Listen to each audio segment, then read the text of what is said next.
So hello everybody, my name is Anayeli Ausa and I am the student coordinator for Scholars Without Borders, which is a resource here on campus that helps the undocumented community, and we'll be talking a little more about who we are and what we do later on in our presentation.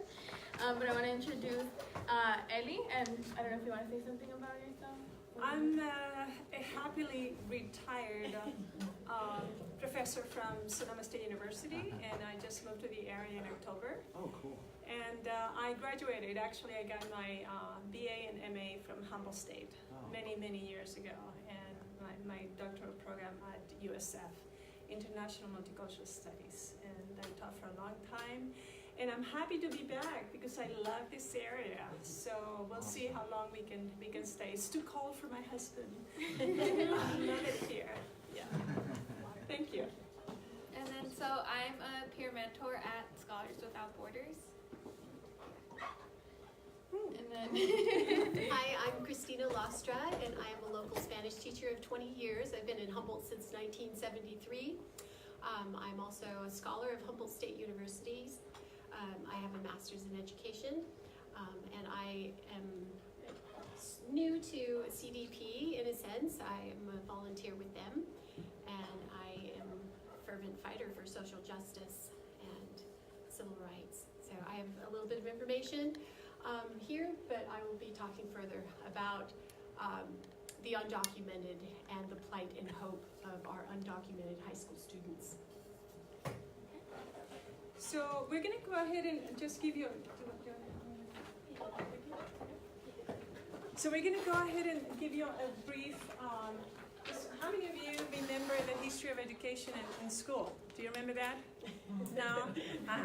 Yes. It's history was not my forte because of the way I was taught in my own country of birth, which is Chile. And I grew up in Chile. You have to memorize everything that you learned. And you're called at the front, you have to memorize and give dates and everything else. And I loved history, but I didn't care, trying to spit out all that stuff that was in my brain. So this is, so immigration in the colonial era is what we are talking about, and changes in patterns. Things have changed dramatically from the 1700s all the way to today. So I'm going to walk you through all the way to 1965. And a lot of the information, you can get it more in detail in the handout that I just gave you. And you can just go on the website and click on each one of those dots, and it will give you more specifics on the history of each time. So we know that we are a nation of immigrants, yes? The natives were here, and by the 1500s, the Spanish and the French began their colonizing, yes? And patterns of not only of changes, but also discrimination. It was from the very beginning, yes? Linguicism, and a lot of issues that happened in the 1500s.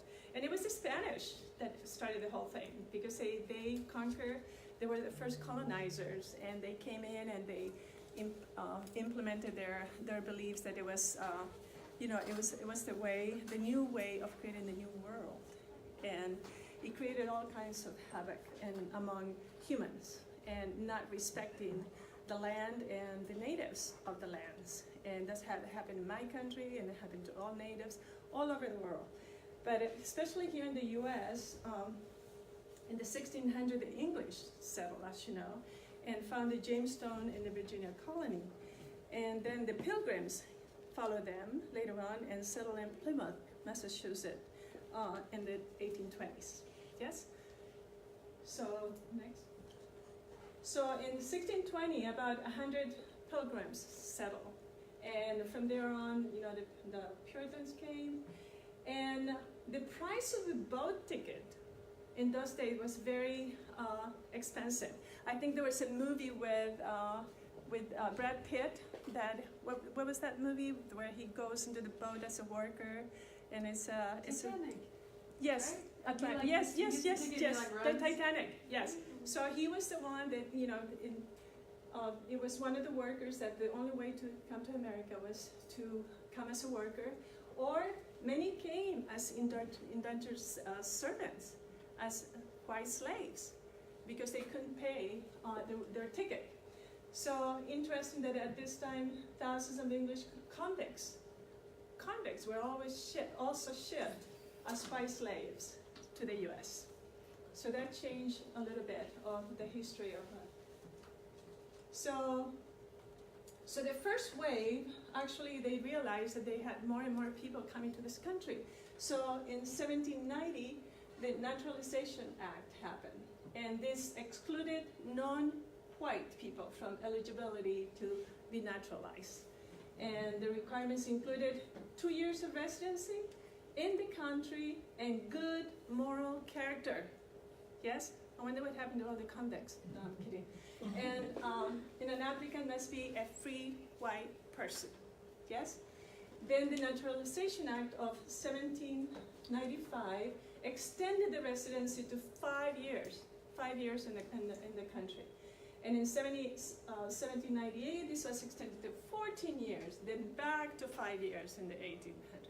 So it's been a mess ever since the beginning, because they couldn't agree on what to do on this. So between 1815 to 1865, another major wave of immigrants occurred, and about 4.5 million came from Ireland, escaping from the potato famine, right? Do you remember that? And then this impoverished newcomers settled on the East Coast. I taught my students with a lot of movies. I think visual learning is very important, because some of us learn visually, orally, and sometimes both. But I used a lot of movies in my classes, and one of it, and I actually met the author of Angela's Ashes, McCord, in Hawaii many years ago. He passed away since then. But that movie, Angela's Ashes, is the true story of the Ireland, the poor Ireland that came to this country. But they were discriminated, as well as many others. In the mid-1800s, about 25,000 Asians settled in California, lured by the gold rush. Yes, and they also became farmers. In the 19th century, about 5 million came from Germany, settled in Milwaukee, St. Louis, and Cincinnati. And then the Great Depression of the 1870s slowed down immigration. Why? Because there was no jobs, so people stopped coming. So from the very beginning, people came from the same reasons, which is the next slide. So greater economic opportunity. Some arrived hoping for religious freedom, as the British and the Pilgrims. And then we had the ones that came not in their own will, and the slaves from Africa in the 17th and 19th centuries. So the separation of families was already happening there, and what is happening today with the Mexican immigrants. And inhuman treatment of Africans is well documented, as we can also, there are several movies. One of my favorite is 12 Years a Slave. Yeah. Yes, that's another, it's based on true facts.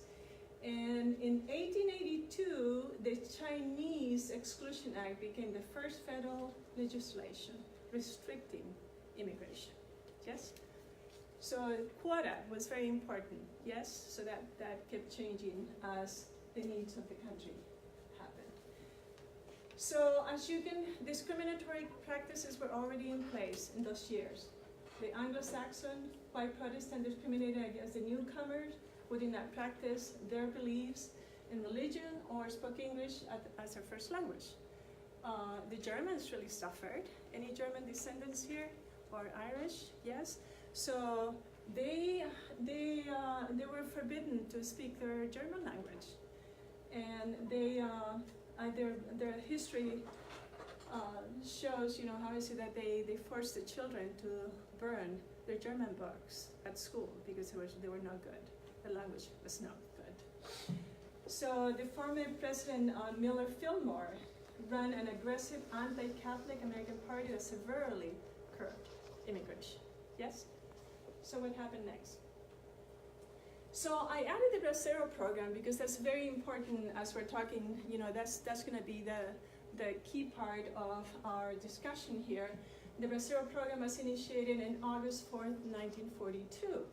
It was a series of laws and diplomatic agreements between the USA with Mexico to bring manual laborers, or one who works using arms. Don't we all use arms to work? But you know what they call? Brazo. Brazo is arm in Spanish. So, bracero. So, the worker working with arms. That comes from that.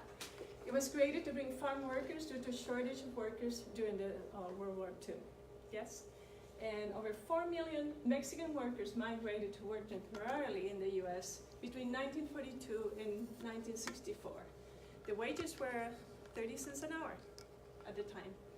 And they also had contracts, and many did not receive the benefits of that contract until not very long ago. And many of them are already dead, so their families received their the wages that they were not given as a promise in the past. So the first federal immigration station, as we know, was opened in Ellis Island in New York. And this new law was the Nationality Act that did away with quotas and allowed national US citizens to request their relatives. I remember when I came to the US in 1972, and it was just before the coup d'etat in Chile. And my mom was very ill, and I had become a naturalized citizen at the time, and I requested my mom, no problem.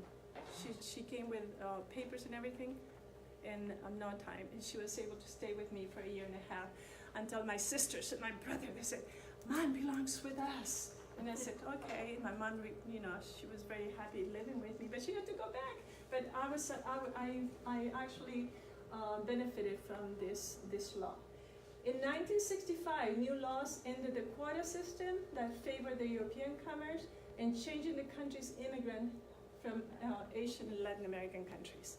And we have the constant flow of Latin Americans and Asians.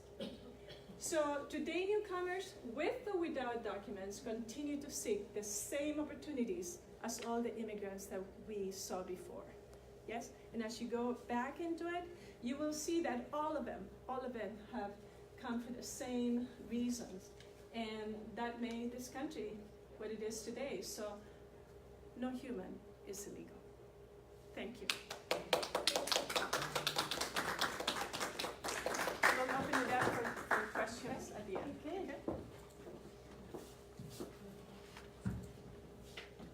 Right. Okay, we can go ahead and go to the next slide. Okay, so I was in graduate school, and I graduated in 2017, and one of the courses that I had to take was a qualitative quantitative course. So I decided to do some investigation on some of our local undocumented high schoolers.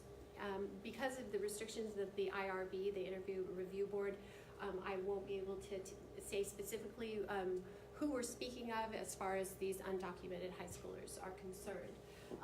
So we're going to, this is just what is on the agenda for me to speak. So mainly I wanted to explore the sentiment of local undocumented students and how their ineligibility of federal funds might affect them, if at all, and what plans that they had.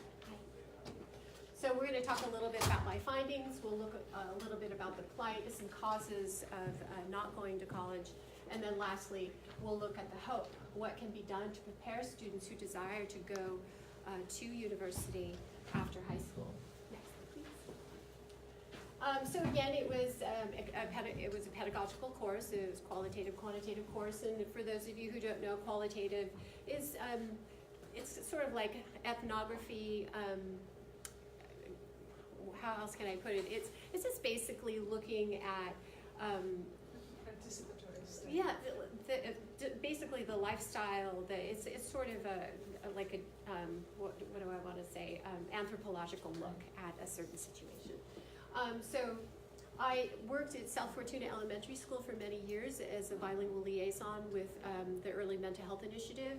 It was an amazing position. I worked with predominantly undocumented families from Latin America. So it was a 3-year grant, and I grew very close to many of the families, and I really sort of came out of the dark in realizing what the plight and the struggle is with our undocumented families. So this, being a Mexican American woman, my family is from Chihuahua, Mexico. We are Tarahumara, and my great-grandmother was, I think, 3 when she swam the Rio Grande with her family from Mexico into the United States. So all of these reasons make this topic very near and dear to me. The fact that I'm a graduate student, I'm Mexican American, my great-grandmother was an immigrant, and then also, just curiosity of what are the plights and the hopes of the undocumented high school student. Next one, thank you. So just to ask a few questions to engage all of you. Look alive, wake up, here we go, folks. So approximately how many undocumented Latin American students graduate each year in the United States? Does anyone want to take a guess, a stab in the dark? Any numbers? No? Just think about it. Maybe jot something down if you're able. Are there laws in place that guarantee the undocumented education kindergarten through 12th grade? Anyone know of any laws that are in place to guarantee this education? Are undocumented students eligible for federal financial aid? We've already answered that question. The answer is no. Next slide, please. So we have about 65,000 undocumented graduates yearly in the United States of America. We have about 12.5 undocumented members of our community in the United States. And according to the census, there's probably about 10% of that 12.5 that is not accounted for. So we have a very large population of undocumented, but of course specifically we're going to be looking at the high schoolers. So Plyer versus Doe was a law that was passed in 1982, and this law guaranteed that undocumented students would have an education K through 12, no questions asked. Unfortunately, and for some strange reason, which is entirely illogical to me, this law did not pass over into higher education, which is very confounding. So, next slide, please. So I chose a local high school that I thought might have the demographic that I was looking for. So let's see, I thought that this was going to be so easy peasy. I did my assent form, my consent form, and mainly I was going to focus in on 17 and 18-year-olds. So I chose the school, I went through my RRB, which was very, very arduous and difficult and illogical in some respects. So I had all my documentation, and I was going to show up, introduce myself. I was going to hand out the consent forms. My 18-year-olds were going to sign them on the spot, turn them into me, and everything was just going to go so smoothly, right? No, absolutely not. So this is what I needed to do. I needed to get out those consent forms and the assent forms, get them back, and then start the interview process. My teacher said you only need 5 to interview and 15 for the quantitative part. So I had my questions that they were to answer, and then I was going to take all that data and put it in to create a quantitative overview. So nothing went as planned, not at all. Okay, we can go to the next slide. So these were the kinks. First of all, I showed up and I said, yes, I know I'm going to find my undocumented students in the ELD class. Nope. So the principal said, no, we don't have any undocumented students in the ELD classes. What's ELD? So English is a second language, or English language development. Yeah.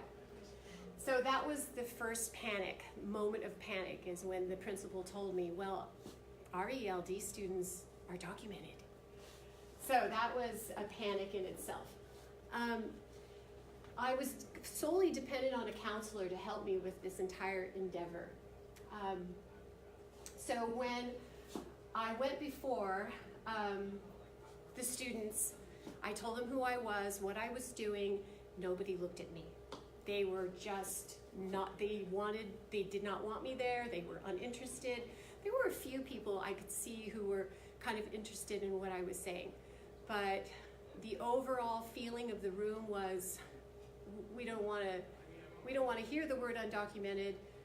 We don't want to be we don't want to be targeted or outed or anything like that. So the overall feeling was very tense and very discouraging for me. So I handed out the forms, and I had told one of the EL teachers, I said, so I want the kids to take their forms home. I had them both in English and in Spanish, and my 18-year-olds could just decide if they wanted to participate. And so I had told the EL teacher, when they bring their forms back, have them put them in the folder. So I gave my spiel, I told them why I was there, and then the EL teacher came up and she said, okay, everyone, you're going to be putting your assent and consent forms in this folder. And one by one, they all got up and started walking toward the folder and putting in the consent form and the form that said all the information as to what I was doing. And I was paralyzed. I didn't know what to do, so I just stood there and I watched all these kids come up and put their forms in this folder. And I thought, oh my gosh, what am I going to do? They're supposed to take these home. And I tried to say something, and I was just so overwhelmed with the process. I was so nervous. Afterwards, I heard that one girl had saved their form. And so that was just a little sliver of hope in what was extremely gloomy. Next slide, please. So after that debacle, I was on campus, and a counselor came up to me and he said, aren't you the artist that's showing at Health Sport? And I said, yes. And he said, yeah, you should bring your art in and show these kids, and then you're going to break the ice. And I thought, well, that's not entirely practical, but not a bad idea, maybe in the future. So I was just loitering with intent, wondering, what am I going to do? How am I going to do this? How am I going to fulfill this qualitative, quantitative class? And how am I going to get to these kids who need us most? So I was loitering with intent, and this counselor came up to me. We started talking, and he said, I need to introduce you to one of the interpreters. She has a lot of clout, a lot of rapport, so I was very excited to meet her. So she came up to me, and I told her what I was doing, and she said, we will get you all 15. Don't you worry. And I was restored. My faith, my hope was restored. Next slide, please. So I hadn't heard back from the head interpreter, so I was starting to get a little bit nervous. So I sent her a friendly email. Of course, I was panicking, hoping that she had something for me. So she finally, I met with her on campus, and she came up to me and she handed me a piece of paper, and she said, these are the names of 9 students who are willing to hear what it is you're doing, but there's no guarantee that they will participate. And then she handed it to me, and she said, it was like pulling teeth. And right away, I started to learn very quickly, this is a huge stigma, this is a huge obstacle, and this is a hindrance, and it's really keeping pertinent information, valuable information from these students. So how can we dismantle this stigma? How? What can I do? Next slide, please. So, like I said, I had those 9 names. I was dependent on this counselor who, I feel like I was really bothering her, just her body language, and her, I could feel that I was kind of disrupting her flow. So I started to pull kids, and I started to tell them what I was doing, give them their forms, and so I was told by the interpreter that there were 68 undocumented students at this particular school. And that's when she said, oh, don't worry, I will be able to get you all 15 to interview and 5 to survey, or strike that, reverse it. So I started the recruitment process. I interviewed one boy, or I brought in one boy, and he, as soon as I mentioned the word undocumented, he just shut down. He turned beet red. He started to sweat a little, and he just exhibited so much shame and embarrassment. And I tried to talk about my own family. I tried to talk about the fact that we are the indigenous people of this continent. We belong here just like anyone else, and despite these borders. So I never saw him again. He took the form, and that was it. The shame was too great, unfortunately. So I had many, many hours of people just not showing up. I had one girl come in, I gave her the form, she said no, my mom said I'm not participating because I'm too shy. Okay, so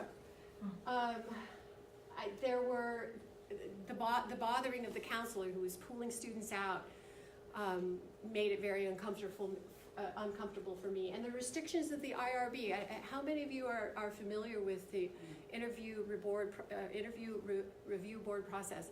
So it's very stringent, and it is very contrary to the nature of interviewing someone and getting to know who they are and responding in regards to what it is that they're saying. So you have to have all of your questions when you're dealing with student or human subjects.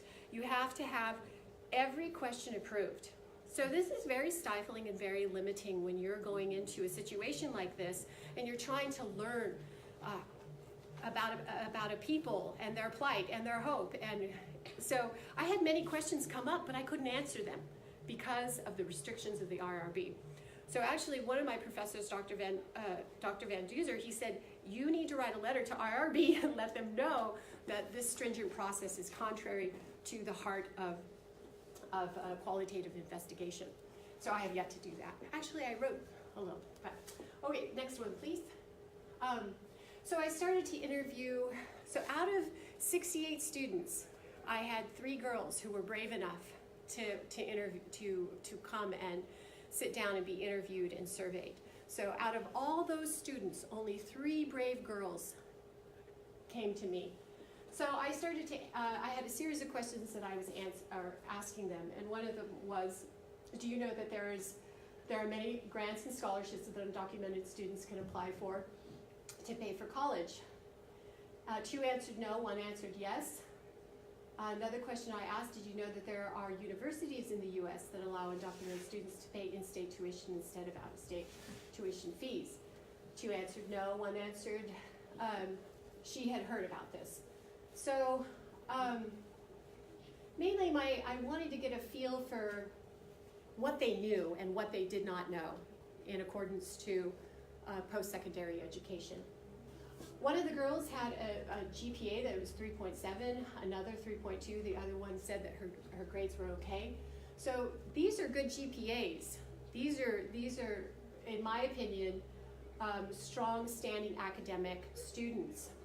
So when I asked them how they felt about resources, they said they were hopeful, they were excited, and it seemed to me like the ineligibility of federal aid was not at all an obstacle for these students. Next slide, please. So some of the things I asked them was, what is your fear? And they said la migra, which is short for immigration, la inmigración. So one of the girls, these girls had been here at very young ages. So they obviously had fears of deportation to a land that some of them were very unfamiliar with. 2 girls were age 1 year old when they came to the U.S., and 1 girl was age 3 when she came to the U.S. And often these high schoolers, they don't even know that they're undocumented until they want to get a job or get a car, and then it's sprung on them. Oh, I brought you here when you were 1. You don't have proper documentation. Why should they be punished? Why? I don't know. I mean, I do know. So these were their fears. One told me that ICE was pounding on their door and they had to go and hide and wait for ICE to leave. Another saw the neighbor being torn from their family. So these were firsthand accounts from these students. So one girl told me, she said, I go to Radio Shack and I pay the bill, and there's a man there who works there who always abuses us and mistreats us. And she brought in a bill and he said, nope, you have to pay more. So she called her mother and her mother showed up, and the employee was very ugly to both of them and was trying to like swindle them out of more money. So one of the girls, and this really hit home for me, and call me, and maybe I'm a little bit naive, but when I heard this next point, it really hurt my heart. One of the girls said that she said, we don't fit in anywhere. We go to Mexico and we're teased. I have an accent. I'm called gringa. I'm teased because I'm bilingual and because I'm living in the United States. She said that the documented Mexicanos treat her poorly, that the Mexican Americans treat her poorly. So she said, I don't know where I belong. I don't belong in Mexico. I'm teased there. I don't belong here. I'm teased here. I'm undocumented. I can't even get respect from my fellow Mexicanos who are Mexican American or from those who are documented. So that's a heartbreaker. That is a heartbreaker to not feel that you belong is a dark place for any child, for any person to be. Next slide, please. So as I said, there were 68 undocumented students at this school. 9 willing to consider participation, 3 who were brave enough. So I interviewed 3, I surveyed 2, and so these numbers told me that the amount of shame and fear these kids carry with them is stifling, and that the stigma of being undocumented can impede their preparation into post-secondary education.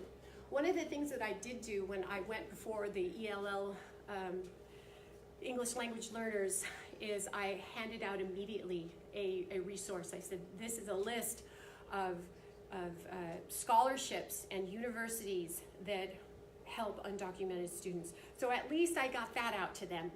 But to interview them and to really get down deep into their worries, their heart, their soul, how they feel, what their plans are. Like I said, 3 out of 68 were brave enough to participate. And I wrote that, but 3 brave girls, young ladies, the dream was stronger than the fear. They had aspirations to be a teacher, a psychologist, a bus driver. They had stories, and they wanted to tell these stories, and they wanted to be heard. Going back to the girl who spoke of this Radio Shack employee who was very ugly and racist and had an ongoing history of this, I was incensed by what I heard. So when I was leaving the campus, I called the business and I said, may I speak to the manager? And I really believe that whoever it was I spoke with was the offender. And I told him, if I ever hear of this kind of corruption or racism ever again, I am going to call corporate and I'm going to do anything and everything in my power to expose you. And he said, okay, and he hung up. And that kind of made me think, was he the culprit? Because any manager would say, I'm gonna make sure I found out who this is and we're gonna fix it. So, anyway, next slide, please. I get worked up, sorry folks. Whew. Okay, so, my heart was heavy leaving that campus. I wondered about these other 65 students. Do they have a plan? Do they know that there are resources to aid them in their endeavor into post-secondary education? Would they explore the internet? Would they look into the handout that I gave them with the resources for aid and supporting universities? I had a lot of questions. Next slide, please. Thank you. So we have hope versus the plight. So there are many states that are taking initiative for undocumented students and allowing those students to pay in-state tuition instead of out-of-state tuition.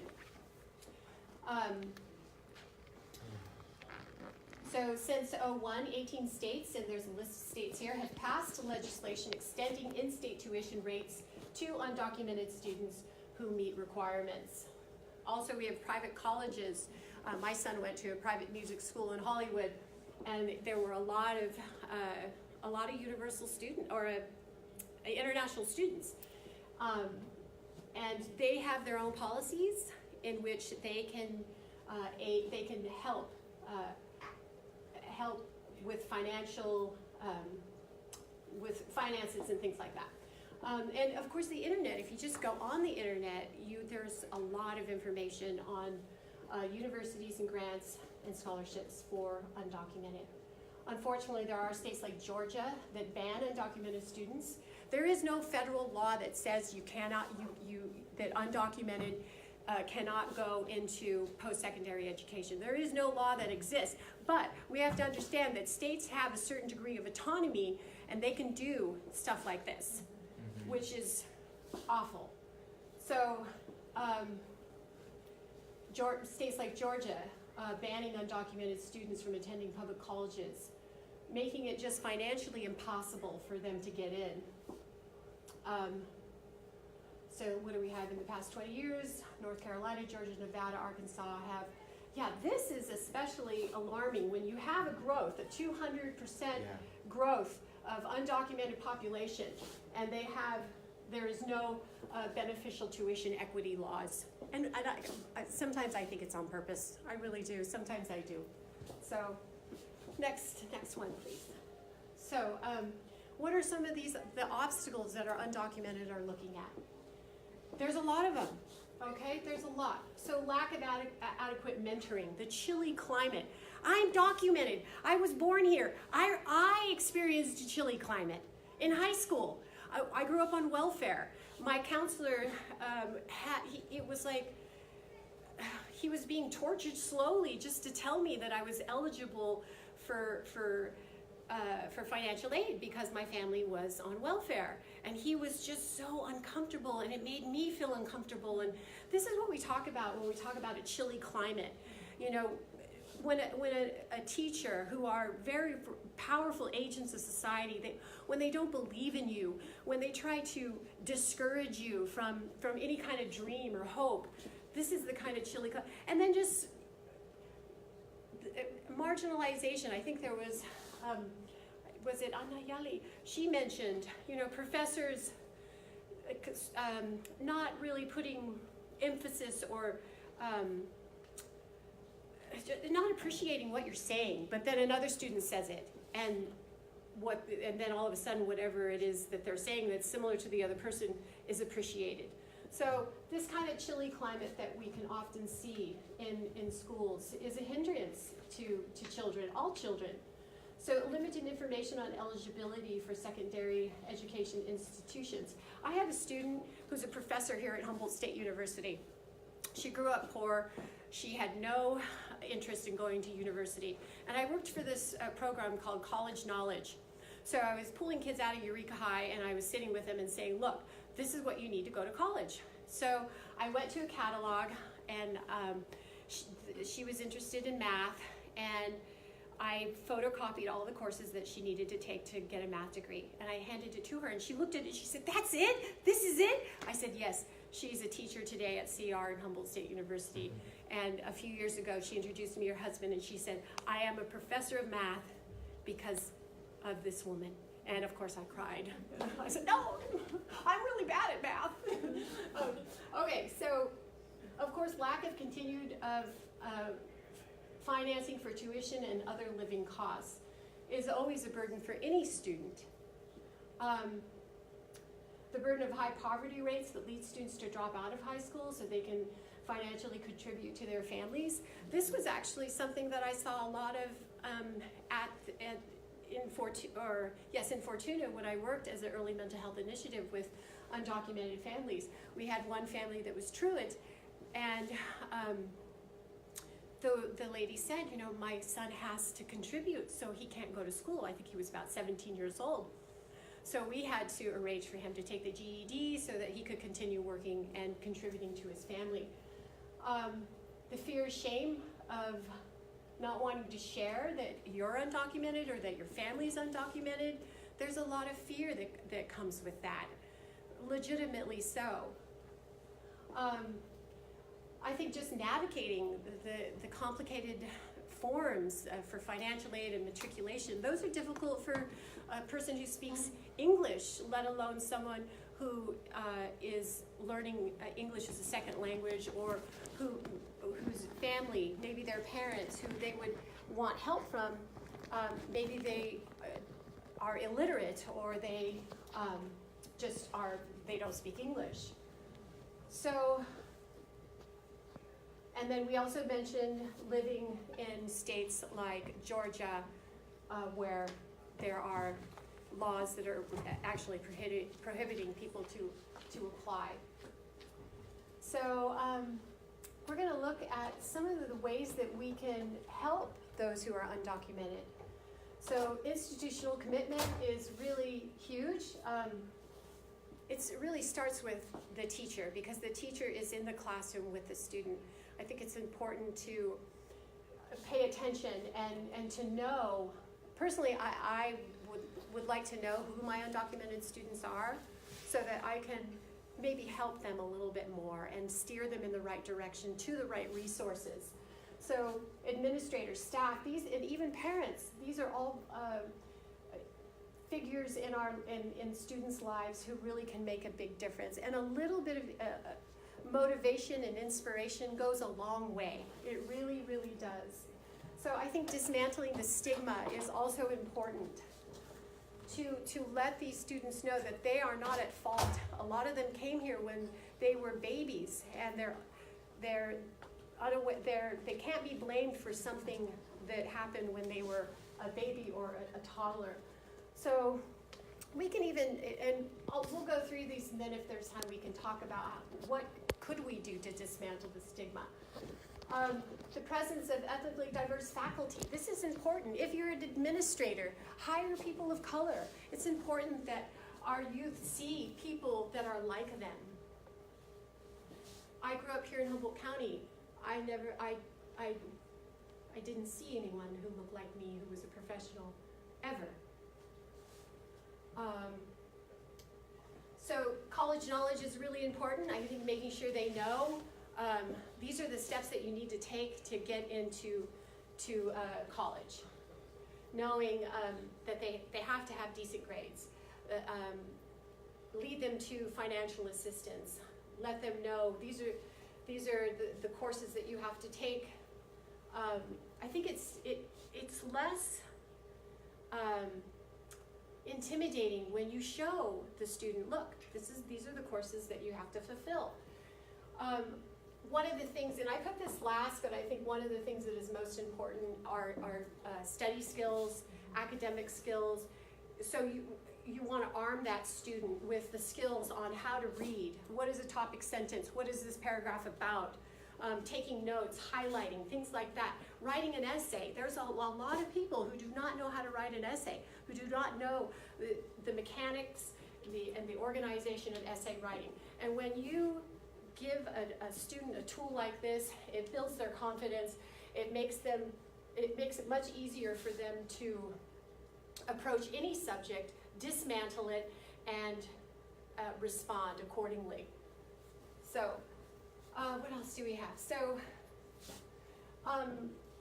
in fact, one workshop that I would like to, I think I was talking to Brenda about it, was I would like to design a workshop that is specific for English language learners, so that we can teach them academic survival skills, which I think is key to education.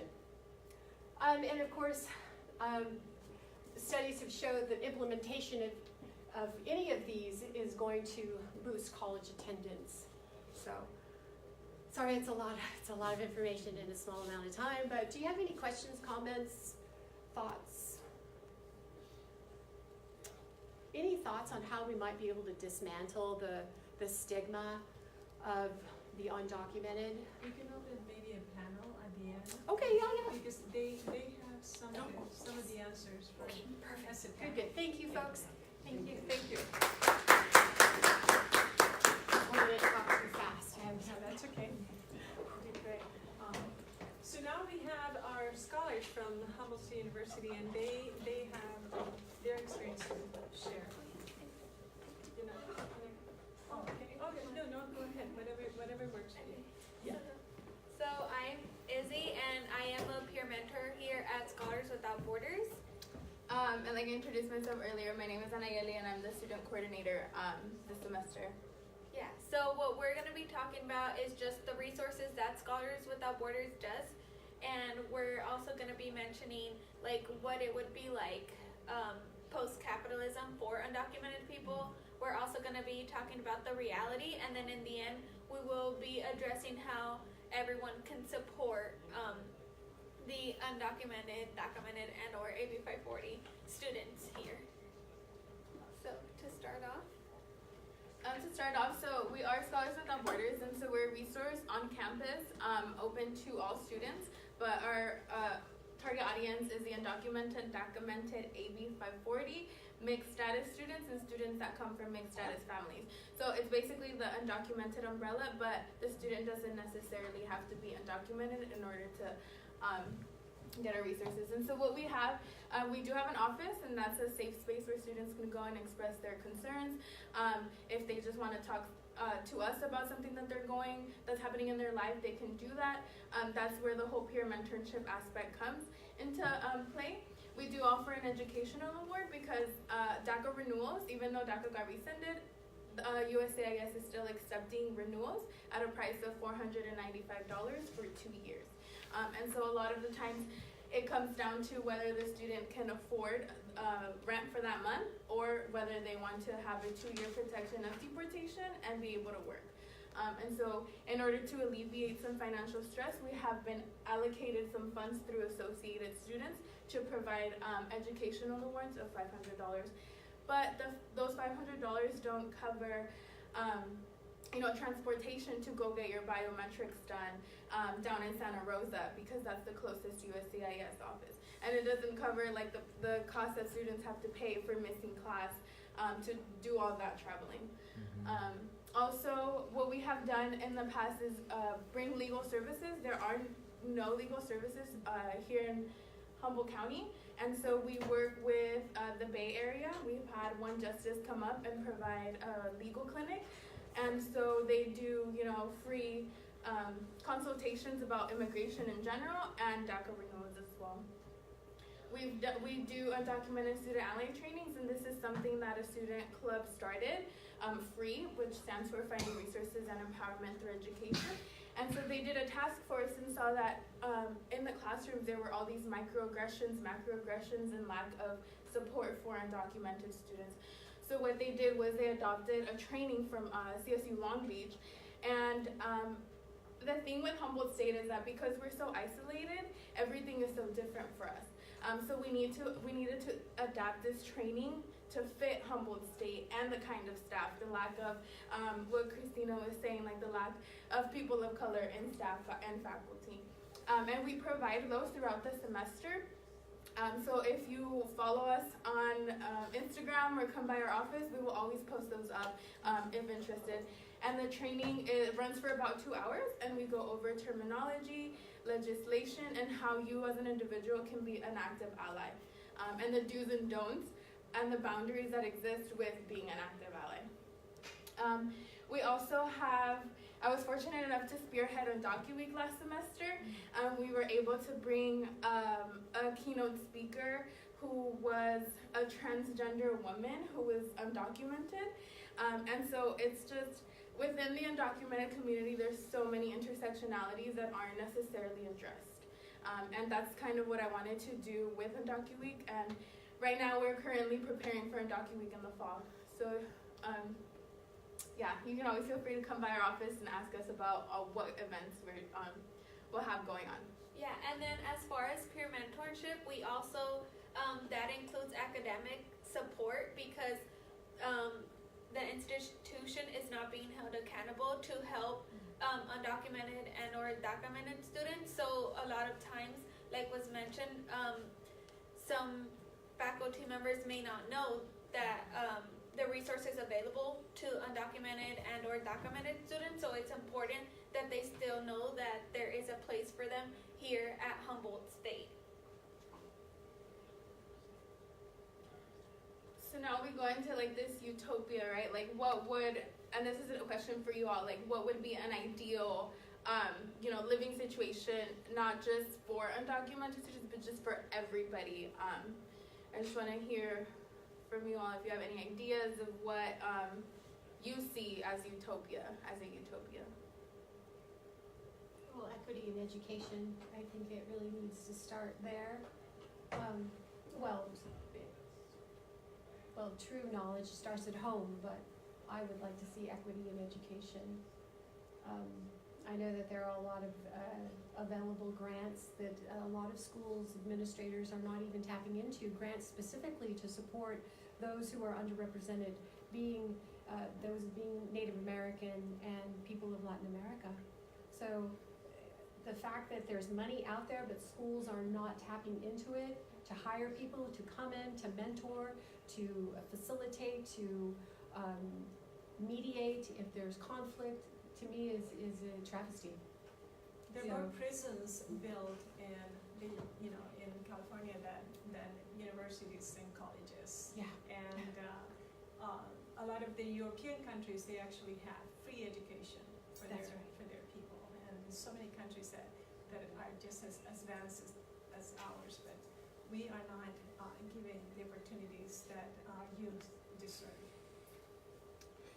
Yeah, well, I just know that with any subject in school, if you're already struggling with it, the second you start falling behind, it just gets, especially in public school, it just gets worse and worse and worse for all subjects. And I could just imagine, for example, somebody who doesn't feel like they fit in anywhere, somebody who's learning the language, that would be compounded. So, for me, a utopia would just be everyone, not only a one-size-fits-all thing, but everyone would have peer mentors that in their classrooms, like assigned to them or that they work with, that would help them figure out what they really wanted to focus on in school, and instead of just focusing on what opening themselves up to abuse for not being on the same track as everybody else. Yeah. Anybody else? From here and then here.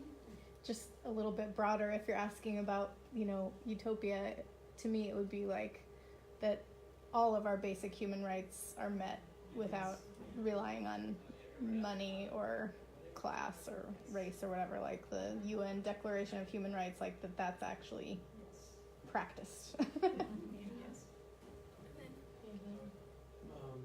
think for utopia, I think values are also important, and I think specifically dignity is really important. And I feel like everyone should be able to live, like a self-dignified life. And I think that that's a value that's really important moving forward. I kind of think that having the ability to empathize with other people would be so key in like community relationships, where people wouldn't really discriminate if they could properly empathize and actually listen to what another human's going through. And like a lot of work that just comes on an individual level, and then it's like when things are built from an individual level in a correct way, it seems like all the levels above that, like community and society, and like institutions above that, even it's like all those just fall into place if you just have this like basic, kind of like just basic human rights, if we just treat everybody a certain way. Yeah, thank you all for sharing. And so kind of like some bullet points is like no undocumented folk, just like Ellie finished their presentation, like no human being is illegal. and free legal services, right? Like if there is like a pathway reform, it's a lot of money. It's very expensive. And also erasing the militarization, because there have been bills introduced, such as like bills that have been reworded from the very first DREAM Act that was introduced in 2001, but it contains a lot of militarization. So they tell you, you know what, like you want to apply for this, you want to have a pathway to citizenship, then you have to sign your deportation proceeding form before you are able to have this pathway to citizenship. And now with one of the big topics is with marijuana being legal in some, recreational use being legal in some of the states, but not at the federal. Now anything, if an undocumented person does have the opportunity to find some sort of residency or pathway to citizenship, they ask you, well, have you ever purchased or used recreational marijuana? And if you answer yes, then that automatically disqualifies you. And then something that Ellie mentioned was the moral conduct. So when it comes to moral conduct, that's still in effect today. And so when it comes to undocumented people, the moral conduct actually addresses like sex work, and many queer people and or just undocumented people tend to have that, or not tend to, but will have that as a form of income because there is no other way to go. So if they apply for citizenship and they are a sex worker, then they automatically cannot be able to get citizenship because of the moral conduct addressed in the paperwork. And like, one of you mentioned, like access to basic necessities for all, like we need food to survive, we need water to survive, healthcare, and a little bit of what Izzy said, like bringing in the intersectionality of the queer community under the undocumented community. It's like, there are sexually transmitted diseases, and a lot of the times undocumented folk are just left to die because they don't have access to healthcare. And this is not just an issue for the undocumented community, but it's an issue for all. Yeah, it is. When I worked at South Fortuna Elementary School with the undocumented population, we had a family with latent tuberculosis in the classroom. And luckily it was latent, or 30 kids would have been infected. So it's a very serious health crisis. Especially in this community, that healthcare is in crisis. So. Yeah.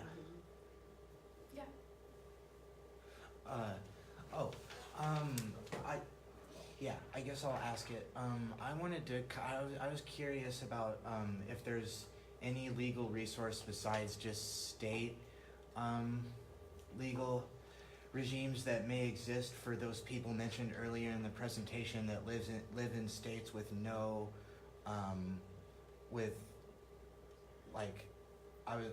I thought I heard no support for higher education. Is there free federal based legal work, or is there anything that those people can avail themselves of in those kinds of situations? So you mentioned some of the private and some of the ones that do not ask for legal documents, and then there are universities and colleges that do not require for you, and actually the CSU system through the union and through the association, it protects all students from being in higher education. The CSU system does, but like, what about some of the states that were mentioned, like Georgia and Well, like North I said, Carolina? there is no federal law established that says that undocumented students can't go into higher education, but they make it virtually impossible without any kind of financial equity laws, and allowing these undocumented to pay in-state tuition. These private schools, a lot of them make their own rules, and so they can accommodate financially undocumented students. Okay. So as far as these other states, they're just a little bit behind. And it's Mhm. because every state A lot behind. can make their own laws, in itself. So you have to research what's going on, and if you go to a particular state, just find out the resources for that particular state. Mhm. Which is why in the utopia you would want everyone to have the access towards higher education. And then so that kind of leads to the reality. And so in the US they are 11 million undocumented folks, and 800,000 of them are DACA recipients. However, this has changed because of the recent presidency. 100,000 DACA recipients have not, you can go ahead. They have not renewed because the thing with DACA is that you do have to provide all your information. You have to provide your address, the previous address, and your address like before that. And you do have to go through a background check. So there is a lot of when DACA first came out, it was there was a lot of stigma about like, oh, these criminals, but if you have to go through a background check, and they do not grant you DACA if you do have a criminal record. Does anybody need to know what DACA is? Yes? Okay, why don't you explain? Okay, so DACA stands for Deferred Action for Childhood Arrival, and so what DACA is, it's a 2-year protection from deportation and a work permit. And so this was granted to folks who were in school working, and they were between the ages of 15 and 30 years old, and they must have come to the United States before their 15th birthday.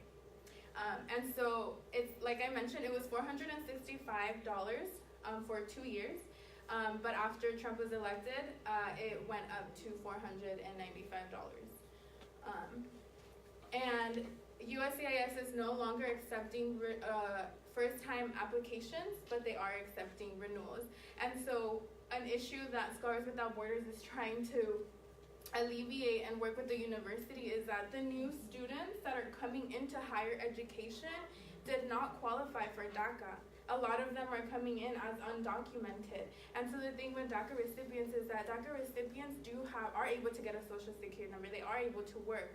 So now what's going to happen with those students who are undocumented, who don't have this protection from deportation, who a lot of them want to leave their hometown where they were raised to achieve their higher education. And especially being in an institution like Humboldt State where we don't have these resources, how do we help the students? How do we hold the university accountable? They are a Hispanic serving institution, but as students, personally, I am not seeing it. So it's like, how do we hold the university accountable? And how can you as allies, as using your privilege, support us without, not listening to us without, I guess, stepping on us. And that's part of what being an active ally means, knowing boundaries, knowing when to just sit back and listen. And this goes for any space that you step in where you hold some sort of privilege. Yeah. So then, as far as Humboldt County, there are no immigration services. So, which is why Scholars Without Borders has tried to bring in Chidla and One Justice, which are immigration services. However, and it was not mentioned, but the CSU system is currently working for every CSU to have the immigration services. However, kind of takes a long time, as bureaucracy does. So that is why Scholars Without Borders and as well as Centro del Pueblo and other organizations do try to bring up immigration services. And then other services that Scholars Without Borders does, what's it called? Oh yeah, so we are a service, however, we're not institutionalized, meaning we are only here for as long as the university kind of thinks we're useful. And it's really important, as Anayeli said, because the incoming students are undocumented, to continue to have this kind of support for students. And did you have anything? No, I kind of get worked up too, like I know, Christina right? was You saying. start sweating. Your heart starts pounding. Like, what the hell's wrong with everyone? Sorry. So yeah, like as you were saying, Scholars Without Borders isn't institutionalized. So the first year that we had our space, we were granted $20,000. And so, you know, like we were able, and that's for student wages. This past school year, we were granted $5,000 for student wages. And we were able to work some GI 2025, the Graduation Initiative 2025 funds, so we got an extra $5,000. And we do have some $9,000 allocated for the educational award. But we do not have a professional staff, so all the work that we do is us students doing the work on top of other jobs, on top of our schoolwork. And honestly, that's not okay. Like, that is not okay, because it's like we're paying this institution for us to receive this degree to go back into our communities and help out, but at the same time, they're not giving us the resources that we need to succeed. So that's like a big thing with Scholars Without Borders. Like, our main objective is holding the university as a whole, but it's really hard, you know, when not everybody is knowledgeable and we're constantly having to educate our educators on how to support us. Yeah, and there is only 3 paid staff members. We have 1 advisor, but it's literally us 2 and then another person who is not here. But it is trying to do the USATs, trying to make a safe space. It's really hard when it's only 3 students working for scholars. But ways that you can, oh yes, Oh, good. you wanted Yeah. to say Well, something? is that what, I'll wait because you're probably gonna tell me. So ways that you can support. So you can do so by acknowledging your privilege that you are documented. I am documented. However, I consider myself an active ally because I am constantly like doing workshops and addressing the issues. However, I know I am, or at least I'm trying not to overstep my boundaries by allowing people to, undocumented folks, to speak for themselves on behalf of these presentations. So then, while also acknowledging your privilege, calling out institutions, because oftentimes when it comes to scholarships, organizations and or institutions do not have specific, they don't include undocumented and documented people, so it's a lot harder for them to try and get scholarships. And so what people can do is like call out the institutions and organizations and demand inclusivity for undocumented, documented, and or AB 540 students. And then another way to support is getting through monetary support, which is like our educational award. You can also make donations, and that goes for the award, which is given to the undocumented students. And then also the last thing is just acknowledging the intersectionalities. So what that means is like there are undocumented people from Africa, from Europe, from Asia, from everywhere in the world. And it's not just like everywhere in the world. There's also like queer people, and Scholars Without Borders does undocu-queer. So that even brings more intersectionality, and it brings up stories about people that have several intersectionalities aside from undocumented. And so these are just a few pictures of like what intersectionality looks like in the undocumented community. And something that I always like to talk about is that this undocumented, like just the word, it's like a box, like everybody places you. Like if you're undocumented, it's like, okay, that's your only identity, but that's not the case. Like, you know, like if a student or a person is undocumented, that's not something that they necessarily have to share with you. You know, like if they are an artist, it's like, well, I'm an artist, you know, like my legal status doesn't define who I am and what I'm capable of. And yeah, we do, like as you were saying in the, just being active is being an active ally, as opposed to just saying, yes, I'm supportive and not really doing much. And so there are a lot of activists who do this art, who put up a lot of workshops, and ask for donations, or, you know, like that's the way that they need to that's the way that they make money. So we need to get creative in order to be able to live and survive and have enough money to buy the basic necessities.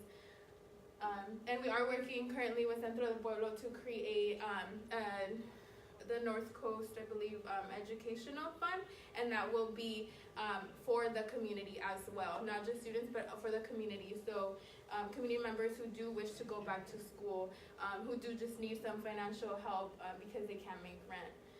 And so those are the kind of things that Scholars Without Borders and Centro del Pueblo is working together to do. Yeah. And then to end off, the pictures up are from an undocuqueer person, and their name is Julio Salgado. They have a lot of art that's been, you can obviously buy it at juliosalgado.com, and a lot of his posters are being used for these kind of social movements.